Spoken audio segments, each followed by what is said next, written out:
নমস্কাৰ আপোনালোক সকলোকে আমাৰ ইয়াত পদাৰ্পণ কৰাৰ বাবে ধন্যবাদ জনাইছোঁ। আমি 5জনকৈ বন্ধু কৃষক বন্ধুৱে লগ হৈ পেলাই পৰি থকা মাটিনো কেনেকৈ ব্যৱহাৰৰ জৰিয়তে আমি নিজে স্বাৱলম্বী হ'ব পাৰি তাৰে আগ্ৰহ প্ৰকাশ কৰি আমি এই কৃষি কাৰ্যত লাগিছেই। আৰু ইয়াত কৰিয়ে প্ৰথমতে আহিছিলোঁ চখত, কিন্তু এতিয়া ভাবিছোঁ আমি পেচাত ল'ম যাতে নতুন প্ৰজন্মও এনেদৰে আগবাঢ়িব পাৰে।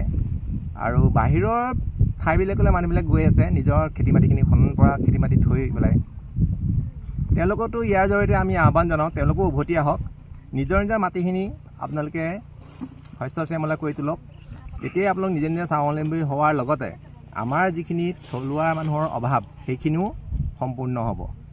এতিয়া দেখা গৈছে যে বেছিখিনি বজাৰে বাংলাদেশী মুছলমান বা বাংলাদেশী মূলৰ মানুহে দখল কৰি আছে, কিন্তু আমাৰ ল'ৰাখিনি যেনেকৈ আগবাঢ়ি আহে আমাৰ নিচিনাকৈ, তেতিয়াহ'লে হয়তো অসমখন এই কৃষি কাৰ্যৰ জৰিয়তে শস্য সংগতি চপোৱাৰ জৰিয়তে তেওঁলোক স্বাৱলম্বী হ'ব পাৰিব। কি কি খেতি কৰিছে ইয়াত? আমি ইয়াত মটৰ কৰিছোঁ। মটৰ অলৰেডি কালি আমি 1000 কেজি ওপৰত বেচিছোঁ, আজিও 2000 কেজিমান হ'ব। আৰু বেঙেনা খেতি কৰিছোঁ, কেৰেলা কৰিছোঁ, আপোনাৰ তাৰপিছত বেঙেনা আছে আৰু সৰিয়হো কৰিছোঁ, বিলাহীও কৰিছোঁ, জলকীয়াও কৰিছোঁ। আমি প্ৰায়খিনিয়ে যিমানটো পাৰোঁ লাওও কৰিছোঁ, কবিও কৰিছোঁ। সেইখিনিয়ে আমাৰ খেতি আৰু বডিও আছে আমাৰ।